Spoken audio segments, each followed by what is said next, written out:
Bonjour la poiscaille, avez-vous bien dormi? Je dis ça parce qu'on va repartir se coucher avec un truc sur les rêves. Et ça a l'avantage quand même que tout le monde soit concerné par le sujet, même si vous n'en avez peut-être pas le souvenir. D'après de récentes études, il semblerait même que nos tout premiers rêves aient eu lieu avant notre naissance. Puisque des scientifiques et des neurologues américains ont réussi à détecter une activité cérébrale chez des fœtus d'à peine 26 semaines, qui laisserait présager donc la présence de rêves. Mais alors, une fois qu'on est sorti du ventre, comment ça se passe? Eh bien c'est lors de nos différentes phases de sommeil qui s'enchaînent que les rêves interviennent et deviennent de plus en plus longs et de plus en plus hauts en couleur à mesure qu'on se rapproche du réveil. C'est d'ailleurs pour ça généralement qu'on se rappelle de notre dernier rêve. Et dans cette vidéo, on va voir à quoi ça sert de rêver, de cauchemarder et qu'est-ce que les rêves entraînent comme conséquences physiques réelles sur notre corps. C'est parti.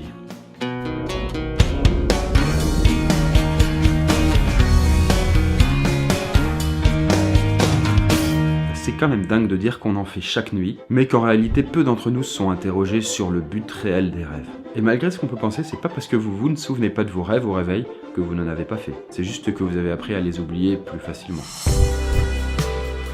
Les rêves sont bien plus utiles que ce qu'on pourrait penser, puisque déjà en premier lieu, ils vont aider à la mémoire.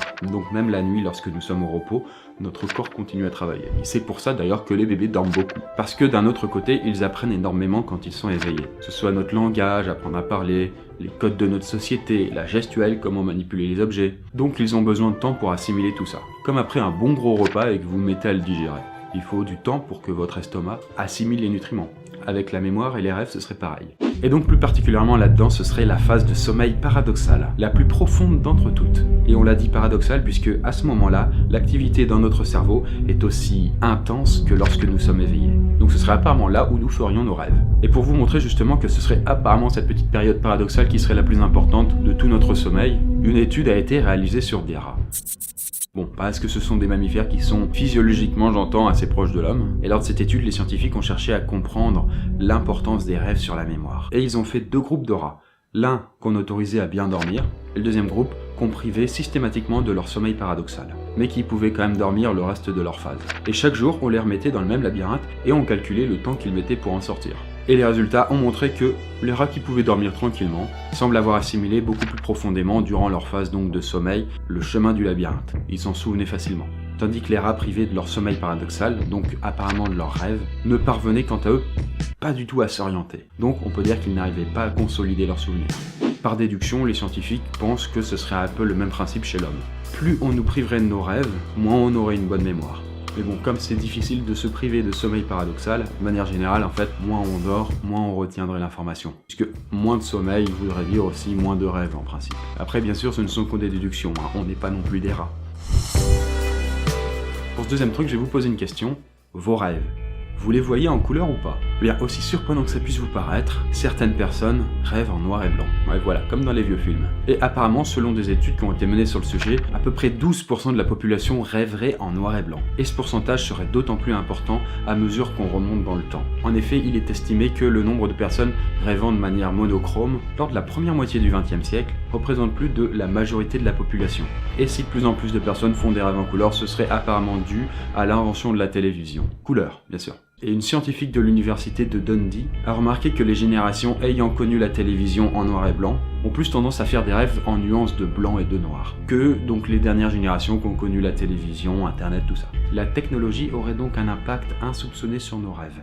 Cependant, on parle de technologie, mais actuellement elle ne nous permet pas de savoir comment sont faits nos rêves et qu'est-ce qu'il y avait dedans.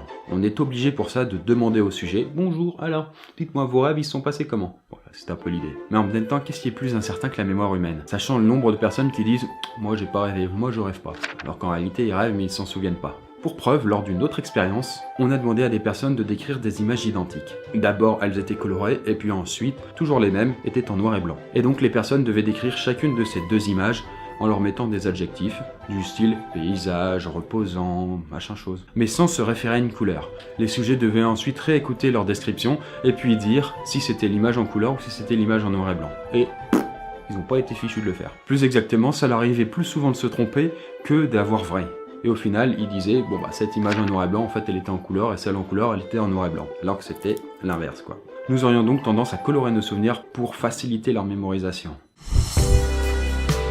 On pourrait penser comme ça que dans les rêves, on est condamné à être son propre spectateur, sans pouvoir jamais agir de notre propre volonté. Si on pouvait les contrôler, ça veut dire qu'on rêverait pas, donc on serait éveillé.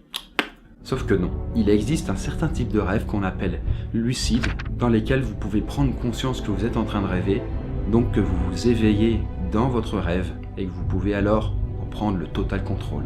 Autrement dit, vous devenez soudainement le maître de votre esprit et vous pouvez alors là virtuellement tout faire. Vous avez toujours rêvé de voler, vous vous lancez en l'air, vous volez. Vous pouvez lancer des boules de feu, vous pouvez faire apparaître une rockstar et lui rouler un patin. Bref, la seule limite là-dedans, ce serait votre imagination. Et ce n'est pas qu'une expression.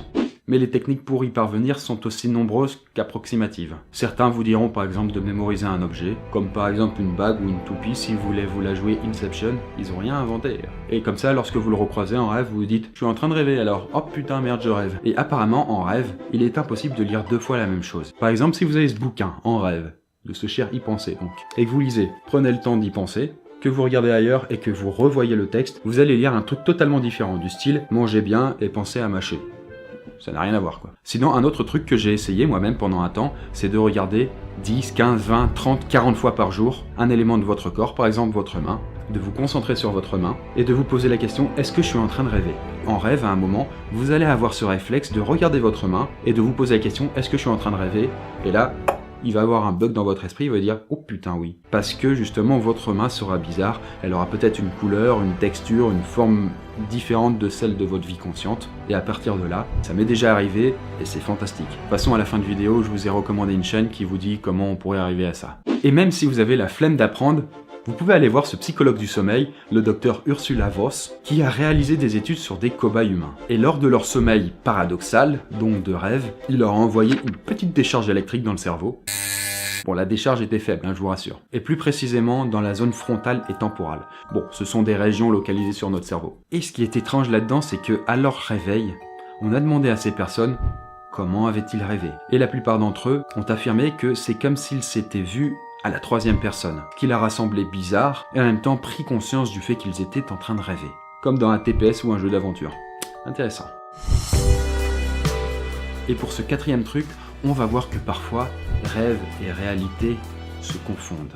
Mais au sens propre. Alors déjà, d'un point de vue scientifique, des études ont montré, grâce à un système d'électrodes qu'on a placé sur le cerveau, que lorsqu'on éprouve une émotion dans un rêve, comme par exemple de la colère ou du plaisir, ce sont exactement les mêmes zones de notre cerveau qui sont actives que lorsqu'on est éveillé. Par exemple, lorsque quelqu'un vous trahit dans un rêve, eh bien la science semble montrer que vous ressentez autant de douleur que s'il vous avait trahi dans la réalité.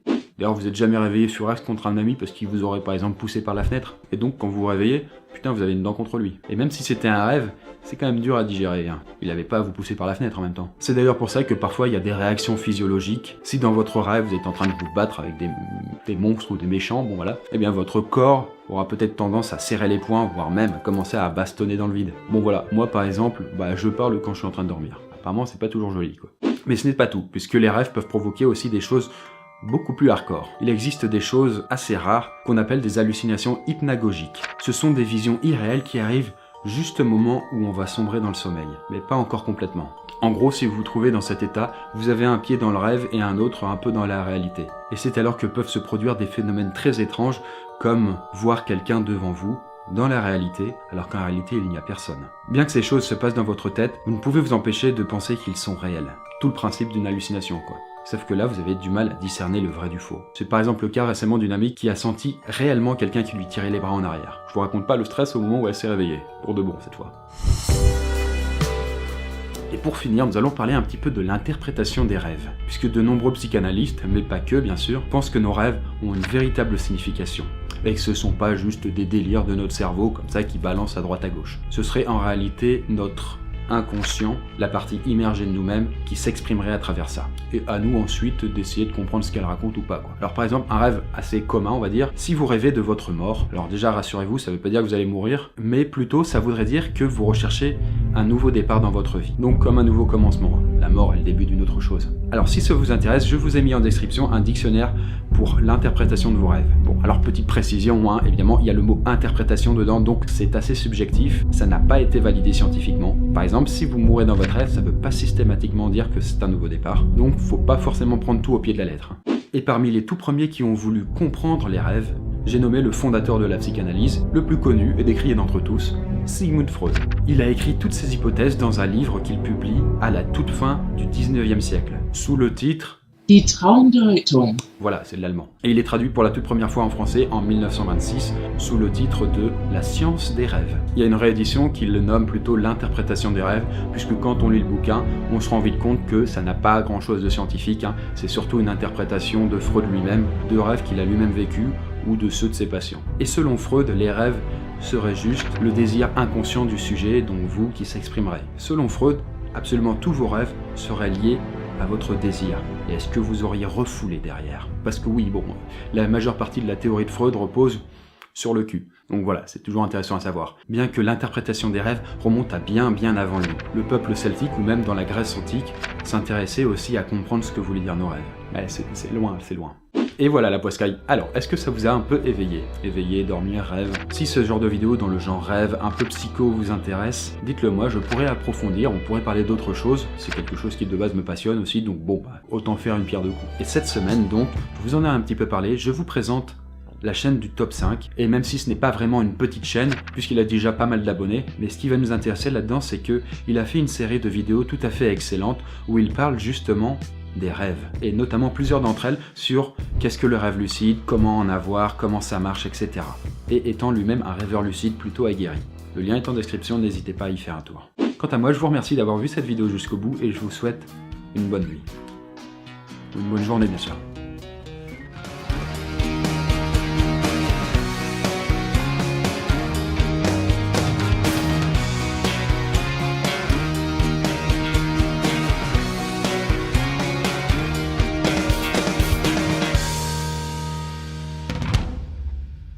Bonjour la poiscaille. Avez-vous bien dormi? Parce que on va retourner se coucher.